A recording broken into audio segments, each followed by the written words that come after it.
Acta Formation, c'est une super opportunité de tester ce que va être la future application pour porter en fait le compte personnel de formation. Le compte personnel de formation, c'est ce que chaque actif aura, donc toute personne qui aura plus de 16 ans qui pourra disposer de cela.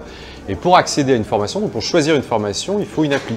C'est cette appli-là qu'on est en train de tester pour être certain que ça réponde aux besoins de chacun. Et du coup, d'avoir un premier outil qu'on peut du coup montrer, notamment aux représentants du gouvernement qui sont chargés de faire cela, pour faire en sorte que quand on lance cette application en live, eh ben, ça soit quelque chose qui soit efficace et effectif et qui fonctionne bien. L'ambition du gouvernement, telle que nous d'ailleurs nous l'avons portée depuis 3 ans, c'est qu'on s'intéresse vraiment aux individus, aux personnes qui vont entrer en formation. Et avec cette application, c'était précisément de les interroger, d'interroger la génération montante, quelle serait l'application de leurs rêves pour leur donner envie d'entrer en formation. Et entrer en formation, pourquoi? Pour monter en compétences. C'est vraiment ça l'enjeu. Notre contribution, c'est justement de montrer qu'il y a aussi une impatience dans le pays pour avoir des outils qui permettent d'entrer en formation et de bénéficier de toutes les innovations qui ont cours actuellement dans notre secteur. En fait, il faut déjà que ce soit quelque chose qui soit très simple d'accès, facile à comprendre, dans lequel en fait tout type de public puisse se retrouver, puisque le CPF, ça va s'adresser à la fois à des gens qui sont en activité, des jeunes ou des moins jeunes, des gens qui sont en reconversion, ça peut être des demandeurs d'emploi également.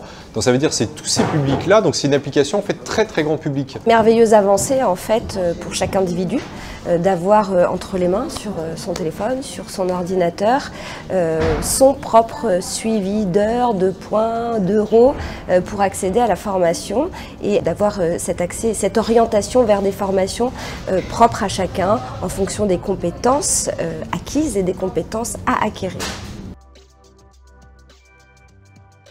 Aujourd'hui, les lignes bougent. On sort d'un monde qui est relativement contraint pour aller vers un monde de liberté et de choix. Il y a énormément de freins pour entrer en formation aujourd'hui. Un tiers des actifs, c'est pas suffisant. Beaucoup de problématiques pour entrer en formation quand on est demandeur d'emploi. L'enjeu, c'est d'augmenter considérablement le nombre de personnes qui vont pouvoir accéder à une formation. Pourquoi ? Parce qu'en fait, on change de métier beaucoup plus rapidement et parce qu'il y a beaucoup de personnes qui aujourd'hui sont plus éloignées du marché du travail ou qui risquent demain d'être plus éloignées du marché du travail si elles n'entretiennent pas leurs compétences. Donc la grande rupture de cette réforme, en fait, c'est d'abord de penser par rapport au public, donc par rapport aux populations qui sont concernées, c'est-à-dire des jeunes, des salariés en activité, des salariés en reconversion, des demandeurs d'emploi ou des patrons d'entreprises ou d'organisations qui ont besoin d'organiser cela.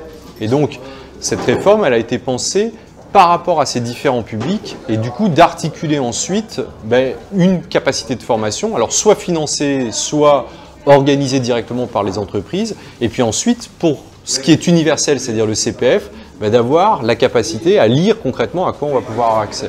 Donc c'est ça qui est le plus intéressant.